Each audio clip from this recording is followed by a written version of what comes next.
Hi అండి, welcome to Nishi channel. ఈరోజు మన వీడియోలో చాలా టేస్టీగా చింతపండు రసాన్ని ఎలా చేసుకోవాలో చూపించబోతున్నాను.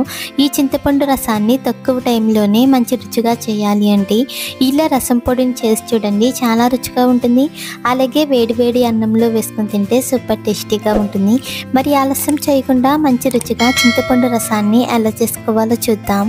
ముందుగా చింతపండు రసం చేయడానికి ఒక గిన్నెలోకి నిమ్మకాయ సైజ్ అంత చింతపండుని ఇలా విడదీసుకుని తీసుకోవాలి. ఇప్పుడు ఇందులోనే ఒక గ్లాస్ వరకు నీళ్ళని కూడా పోసుకొని, అలాగే ఒక మీడియం సైజులో ఉన్న టమాటాని చిన్న చిన్న ముక్కలుగా కట్ చేసుకుని వేసుకుని 10 నిమిషాల పాటు నానబెట్టుకోవాలి. ఇది నానేలోగా మరొక పక్కన రసం పొడి చేయడానికి మిక్సీ గిన్నె తీసుకుని 1 టేబుల్ స్పూన్ మిరియాలు, 1 టేబుల్ స్పూన్ ధనియాలు, 1 టేబుల్ స్పూన్ జీలకర్ర, అలాగే 3 ఎండుమిర్చి, 10-15 వరకు వెల్లుల్లి రేకలు వేసుకుని ఒకసారి బాగా గ్రైండ్ చేసుకుని తీసుకోవాలి. ఇక్కడ మనం వెల్లుల్లి రేకలు వేసాం కాబట్టి మరీ మెత్తగా అయితే అవ్వదు. ఇలా కొంచెం బరకగా గ్రైండ్ చేసుకున్నాక ఈ రసం పొడిని రెడీగా పక్కన పెట్టుకోవాలి. ఇప్పుడు మనం ముందుగా నానబెట్టుకున్న చింతపండు ఉంది కదా, ఆ చింతపండు టమాటా ముక్కల్ని రెండు కలిపి మెత్తగా అయ్యేంత వరకు ఇక్కడ చూపించే విధంగా చేతితో బాగా నలుపుకోవాలి.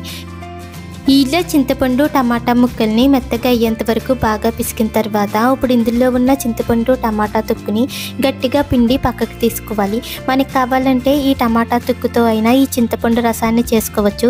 కాకపోతే తినేటప్పుడు ఈ టమాటా తొక్కు అనేది ఎక్కువగా వస్తుంది. సో అందుకని అలా కాకుండా గట్టిగా పిండి పక్కకు తీసుకోవాలి. ఇప్పుడు ఈ చింతపండు రసాన్ని రెడీగా పక్కన పెట్టుకుని ఇప్పుడు స్టవ్ ఆన్ చేసి ప్యాన్లోకి 2-3 టేబుల్ స్పూన్ వరకు ఆయిల్ వేసుకోవాలి. ఆయిల్ బాగా వేడవ్విన తర్వాత 1/2 టేబుల్ స్పూన్ మెంతులు, 1/2 టేబుల్ స్పూన్ ఆవాలు, అలాగే 2 ఎండుమిరపకాయని ముక్కలు చేసుకుని వేసుకుని 2 రెమ్మల వరకు కరివేపాకును కూడా వేసుకోవాలి. ఇప్పుడు ఇందులోనే 4 పచ్చిమిరపకాయని పొడవుగా కట్ చేసుకుని వేసుకుని లైట్గా ఫ్రై చేసుకోవాలి. ఇవి కొంచెం వేగిన తర్వాత మనం ముందుగా గ్రైండ్ చేసుకున్న రసం పొడిని వేసుకుని మంటలు లో ఫ్లేమ్లో పెట్టి 1 నిమిషం పాటు ఆయిల్లో ఫ్రై చేసుకోవాలి. ఇక్కడ మనం గ్రైండ్ చేసేటప్పుడు అన్ని పచ్చివే వేసి గ్రైండ్ చేసాం కాబట్టి ఈ రసం పొడి పచ్చి వాసన రాకుండా 1 నిమిషం పాటు ఫ్రై చేసుకుంటే సరిపోతుంది. అలాగే ఫ్రై చేసేటప్పుడే 1/2 టేబుల్ స్పూన్ వరకు పసుపును కూడా వేసుకుని ఫ్రై చేసుకోవాలి. ఇక్కడ మనం ఈ రసం పొడిని మరీ ఎక్కువసేపు ఫ్రై చేసామంటే ఈ రసం పొడి మాడిపోతుంది. సో అందుకని అలా కాకుండా ఇలా 1 నిమిషం పాటు ఆయిల్లో ఫ్రై చేసిన తర్వాత ఇప్పుడు ఇందులోనే మనం ముందుగా తీసుకున్న చింతపండు గుజ్జునంతా కూడా వేసుకోవాలి. ఇలా చింతపండు రసాన్ని వేసుకున్నాక ఇప్పుడు ఇందులోనే నీళ్ళని కూడా వేసుకోవాలి. ఇక్కడ మనం నీళ్ళని ఇన్ని అనే కంటే కూడా మనం తినే పులుపుకి తగ్గట్టుగా నీళ్ళని వేసుకోవాలి. ఇక్కడ మనం చింతపండు రసం మరీ పుల్లగా కాకుండా అలాగని మరీ చప్పగా కాకుండా మనం తినే టేస్ట్కి తగ్గట్టుగా నీళ్ళని చూసుకుని వేసుకోవాలి. ఇలా నీళ్ళని వేసుకున్నాక రుచికి సరిపడా ఉప్పుని కూడా వేసుకుని ఒకసారి ఈ రసాన్ని మొత్తం కూడా బాగా కలిపి మంట హై ఫ్లేమ్లో పెట్టి ఒక పొంగు వచ్చేంత వరకు మరిగించుకోవాలి. ఇక్కడ మనకి ఈ రసం అనేది మరీ ఎక్కువసేపు మరిగించాల్సిన అవసరం లేదు. ఇలా ఒక పొంగు వచ్చిన తర్వాత మంటను మీడియం ఫ్లేమ్లో పెట్టి 1-2 నిమిషాల పాటు మరిగించుకోవాలి.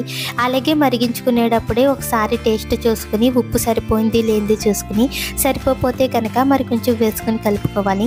ఇలా 2 నిమిషాలు అవ్విన తర్వాత చివరిగా సన్నగా తరిగిన కొత్తిమీర ఆకును కూడా వేసుకుని ఒకసారి బాగా కలిపి స్టవ్ ఆఫ్ చేసుకోవాలి.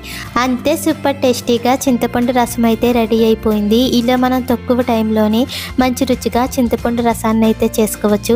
ఇలా చేసుకున్న చింతపండు రసాన్ని వేడివేడి అన్నంలో వేసుకుని తింటే చాలా రుచిగా ఉంటుంది. మీరు కూడా ఒకసారి ఇలా ట్రై చేసి చూడండి. మరిన్ని టేస్టీ రెసిపీస్ కోసం మా నిషి ఛానల్ని లైక్ చేయండి, షేర్ చేయండి, సబ్స్క్రైబ్ చేసి పక్కనే ఉన్న బెల్ బటన్ని క్లిక్ చేయండి. Thank you for watching.